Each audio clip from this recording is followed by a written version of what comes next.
Today I'm pretty excited to come at you with a brand new monitor from Portkeys, the P6. Now this is a pretty interesting monitor in a couple of ways. It's right at that price point with a lot of those other budget monitors at just over $150, but this one comes at you with all kind of things that those don't. It has waveforms, you can load LUTs into here. It's got a protective case included, it's got protective bumpers that will protect it from damage. It's 5.5 inches, which is a little bit larger than a lot of those other ones as well. This is going to be a very, very interesting monitor. I'm curious to get it out and see just how well it works, but if it works well, which I expect it should because it comes from Portkeys and I've loved their other monitors, then this is going to be one of the most interesting and attractive and full-featured monitors on the market at this price point. So let's get into it.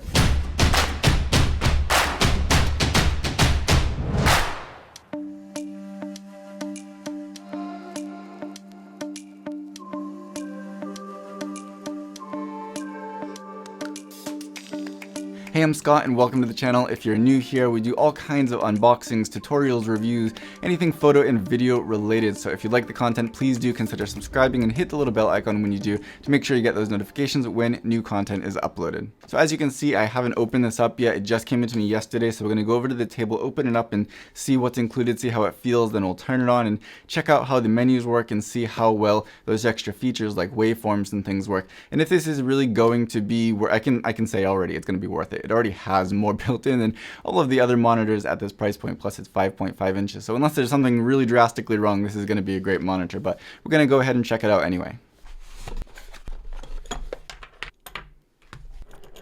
So in the box, of course, you get the user manual, you get two HDMI cables, a full size to full size, as well as a full size to one of the small ones, micro mini, I can never remember the names. And you get one of these arms, mounting arms. It's pretty typical. It goes into your hot shoe on your camera. You got another extra cold shoe on the side. And I'm curious to see whether or not this will be able to adjust freehand or if you're going to have to loosen this every time you want to adjust it. But that's pretty much typical of what you'd see on a lot of monitors. And then you got your monitor here inside of the carry case. This is identical or very similar to the carry case that comes with the Portkeys BM5, and it's a small touch, but I really like having this carry case included because it just makes it easier to bring with you to throw in your backpack without having to worry about damaging the monitor. Just I really appreciate this little touch right here. So this has these four kind of snap locks, two on the sides and then two in the front. Once you get your nails under there to loosen those up, you can open this up and find the monitor itself, which is right there, and that's all it is. I mean, it's got some foam to protect it, nothing fancy, but again, this is a huge thing right here.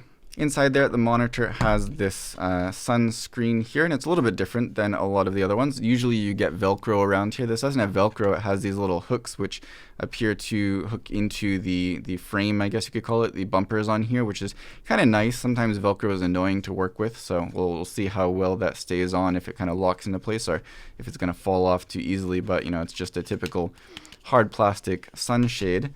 And then you have the monitor itself. Now, it's hard to tell maybe through the video, but this is a good medium size. It's still very small because the area around the screen is not large at all, which makes it really compact, but still you're getting a lot of real estate screen wise.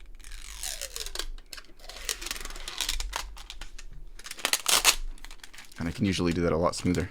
So yeah, it comes with these bumpers installed on the side, and that's going to be, like I said, how you attach this sunshade. But you can just pop those off pretty easily. Actually, that was easier than I expected. They're kind of like a soft rubber, yeah, it's not too hard. It's like a soft rubber, and they can just slide on right there. That's actually pretty good because it's not going to be too much trouble to get that off if you want to take that off and just have the naked monitor. But still, that's a really compact monitor. You can see I have a little more space on the sides, but most of the monitor itself is taken up by the screen, which is very nice. Try and get this sun hood on here. So it has these little knobs, I guess you could call them, on the inside of these bumpers, and then this is just gonna slide right onto there. Slide it on the other side, and then you slide it down to kind of lock into place here. Okay, that's snapped off. I was worried it might slip off and fall off too easily. That's not gonna be the case here, but it is a little bit tricky to get on, I guess, especially if you're used to just the snap-on Velcro type. But that is on there pretty securely.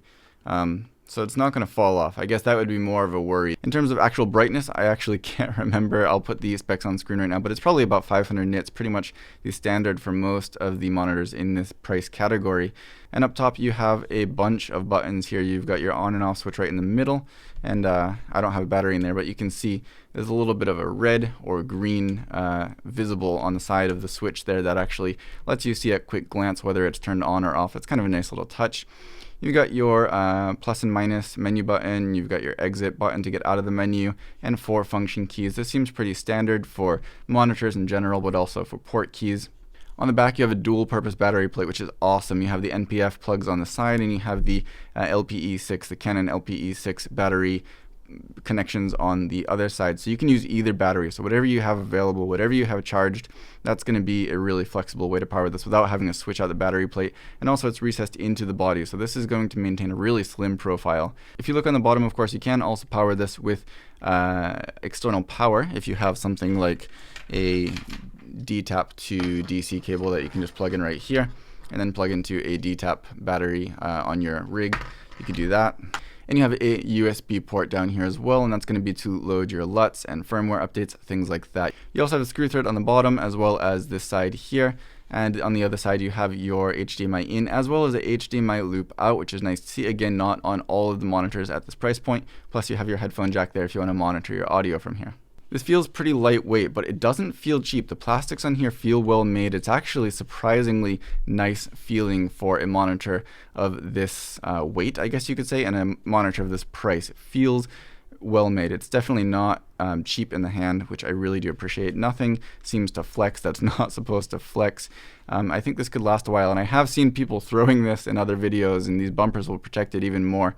But you could probably give this quite a beating from what I've seen, and it should hold up to it pretty well. So let's pop a battery in there and see what it looks like when it's powered on. Alright, so I have this mounted on top of my Zcam E2, and I'm actually powering it with that D-tap to DC cable that I was talking about. Let's go ahead and switch it on, see how long it takes to actually power on and bring up an image.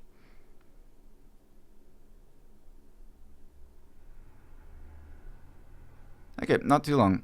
Okay, so up top, the buttons are actually a little bit confusing because usually I would imagine the menu is all the way to the right, but all the way to the right is our plus for the volume, and then if you skip one and go to the next, it's minus for the volume. So if you want to turn that all the way down, in between that, you have the menu button, which will open up the menu, which is kind of a weird place for it. I would expect it to be menu and then plus and minus maybe, or even menu and then exit and then plus and minus, which is kind of weird. But if you're in the menu and you want to get out, you can press that exit button.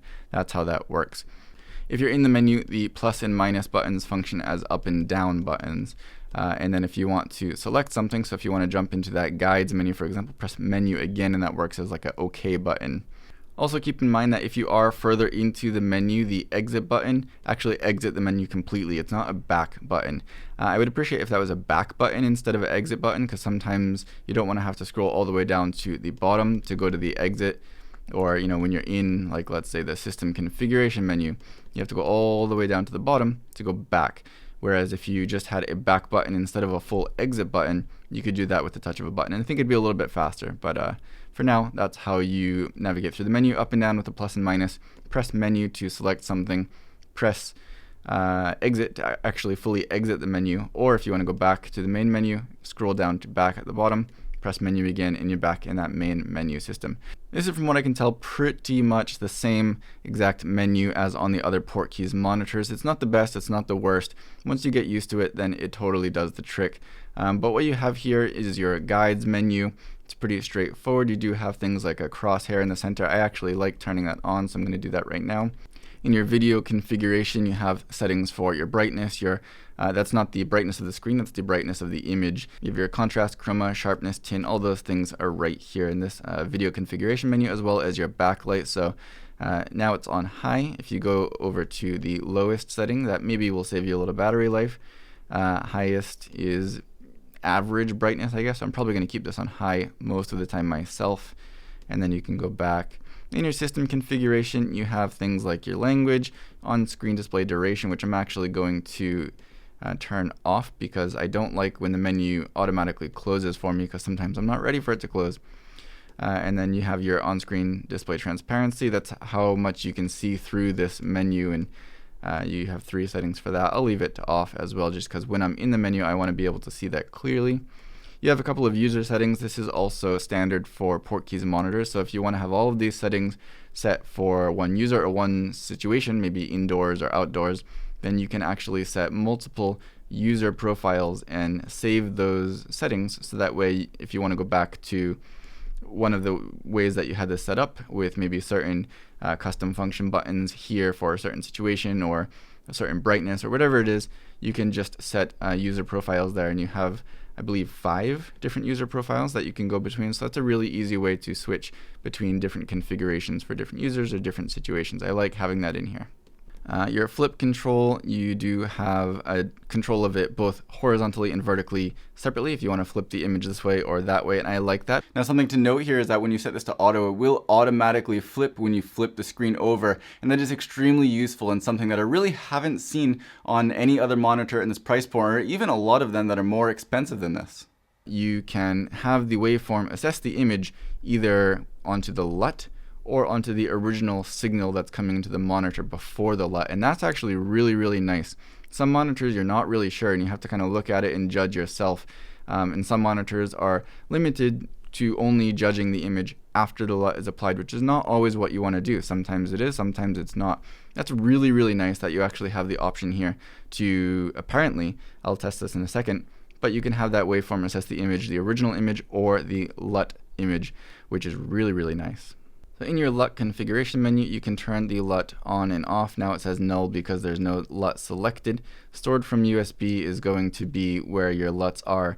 Now these are all ones that are preloaded. I haven't loaded anything into here myself. Let's see, do they happen to have a Zcam LUT? I know that they're kind of friendly with Zcam, so yes, they do. Great. They actually have 2, Zcam Zlog 2 Rec 709, the 33 and the 64. Let's go for the 33. This is just a smaller file. Turn that on, and now you can see the image in the background changed a little bit. If I turn it off and turn it on, it has that LUT applied to there. If you want to load your own LUTs from a USB, plug in that USB and go here to USB looks, and going into that submenu will bring you into the folder system, and it's pretty much just a click and choose type folder system to load your LUTs into there, and then they will be in that stored from USB folder that we just looked at. Going through your function setup menu, you have 4 choices here for these 4 function buttons on the top. And let's just see, these should all be able to be programmed to exactly the same functions. Let's see what you have in here. You have check field, HV delay, you have your guides, crosshair, grids, peaking, false color, zebra, underscan, histogram, waveform, zooming, audio meters, pixel to pixel, LUT, brightness, contrast, chroma, sharpness, tint, aspect ratio, backlight, display flip, on-screen display flip, check field. So pretty much all of those things that you can customize in the menu, you can turn them on and off with these function buttons. Here is your waveform. You've got a Luma waveform. If you press it again, you've got an RGB waveform. So it's amazing, honestly, that a monitor at this price has not only waveform, but you have multiple forms of waveform. RGB is really, really useful. Sometimes if you want to set your white balance visually, you can just put a gray card in front of it and make sure that all of these line up evenly. It's really, really useful for that. And then Luma, of course, is maybe a little bit simpler to look at when you're judging exposure. Also, as with the other Portkeys monitor, if you hold down the function button for a few seconds, a little sub menu will pop up for whatever that's set to. For example, F4, which I just pushed, is set to waveforms. And you can see now that holding that down gives me a lot more options to customize my waveforms. I can turn that on and off, of course. Let's do that so you can see how the other things affect it. You've got your Luma waveform, your RGB waveform. Let's go back to Luma for now. You can adjust the size. This is small. You can also have it large. So if you want to see it a little bit more clearly, you can do that. Again, this is something that other monitors at this price point definitely do not have. Not only do they not have waveforms, they don't have different types of waveforms, and they don't have options for the waveforms. So this has everything. So even if another monitor has something like this at this price point, you're not going to see this much customization, which is awesome. Your blending too, you can blend it 25%, 50%, 75%, or off. So that way, it has that little bit of transparency to see the image behind it if you want to. Your brightness, you can also select how bright that actual graph, I guess you could say, between 1 and 7 as the max. So how easily you can see it or how maybe detailed it is will be able to be customizable as well. You can change the position of it from right and bottom, left and bottom, left and top, right and top. That's really, really nice to be able to do that if you have something critical in your image that you don't want to block with that. Alright, so this is a great little monitor. Honestly, even though I had high expectations for it, it kind of surprised me still with how nice it really is. I mean, even things like the waveforms, which I was surprised it had in the first place at this price, are really customizable, which is great. It's built really nice. I mean, it's lightweight and it's plastic, but it feels solid enough. It has those protectors and it comes with a carry case, which those are all things that just other monitors at this price do not include. And this has all of that packed into something that's just over $150. You have the option for external power, you have a dual battery plate, you have HDMI in and out. If you're looking for a cheap monitor, I would say that this is the one you should be getting. I'm blown away by this. They packed a lot into here. It really shows their experiences with their other monitors, and they didn't hold back putting this in. They're not worried about it cannibalizing their other monitors in their lineup. They really, really delivered with this monitor here. The question is, when would you want to spend more on a monitor, either in Portkeys' own lineup or, something else? And I think it's going to come down to build quality. If you really want to beat it up, if you want something metal, then that's going to be that. If you want something brighter, then that's that. If you want something larger, then that's that. But if you want something that's a good medium size, that has a lot of features packed into it, and it's built well considering how lightweight and plasticky it is, then this is going to be the one to get. It's really going to take more of a beating than the other monitors in the market. You don't have to worry about that. I'm not trying to say that this is not good quality. It's really going to do a lot for you. So if you have any questions or comments, please do leave those down below and I will do my best to get back to you. And if you like this video, don't forget to give it a thumbs up, subscribe if you haven't already, share it, I'd love that. And as always, thank you for watching.